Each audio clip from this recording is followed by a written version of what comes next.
Okay, interview ulit ang dating Pangulong Duterte. Ito sa interview niyang to, nakakapagtaka na talaga pinipilit niya ang military na magkudita. Hindi man niya directly sabihin na gano'n. Pero ayun ang gustong palabasin ng dating Pangulong Duterte. Sabi ng reporter, ibig sabihin niyo ba magkudita mga military? Sabi ni dating Pangulong Duterte, no, hindi raw yun. Pero yun daw ang option. Ibig sabihin, binibigyan niya ng clue ang military. Pero sana ang military, hindi po sana magpabuyo at maging tapat sa konstitusyon po natin kasi maging magulong bansa po natin sa interes ng mga ibang politiko na walang hinangad kundi sariling interes. Ngayon, sabi niya, sa kanyang interview kagabi ay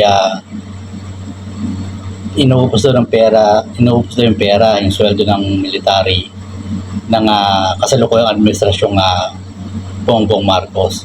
Di ba yung dapat na magpaliwanag nan, wala ka pa po palang ebidensya ginong Pangulo, dating Pangulo. Di ba dapat magpaliwanag yan yung gumamit ng confidential funds, saan nanggaling yon, saan napunta?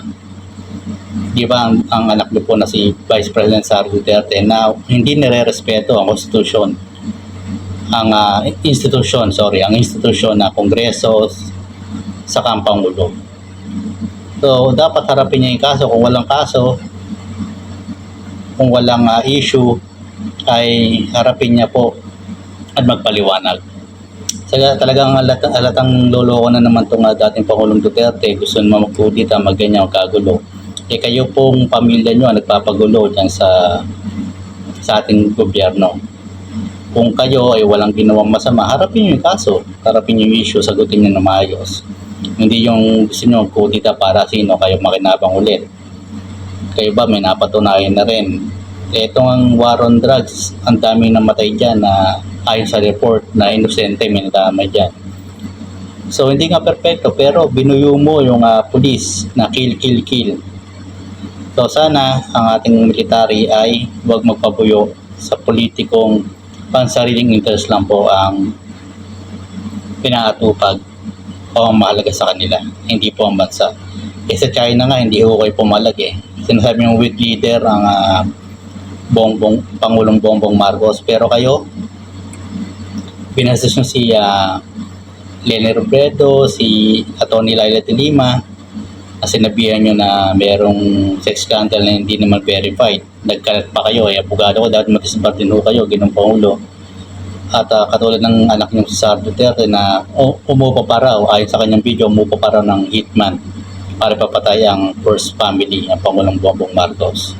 Hindi po biro mga gusto niyang ipapatay ayon sa kanyang video. Tapos sasabihin nyo weak leader, yung China nga kinaibigan nyo pa.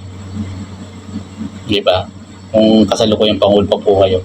So sana magbago na kayo kasi may edad na po kayo. At meron pa po hukuman, hindi lang sa lupa, sa kabilang buhay. So walang abogado doon. Kung anong ginawa mong kasalanan, ay nasa Diyos na ang nagkapato ng parusa sa kasakali. So hanggang dito lang po yung vlog. Maraming salamat po.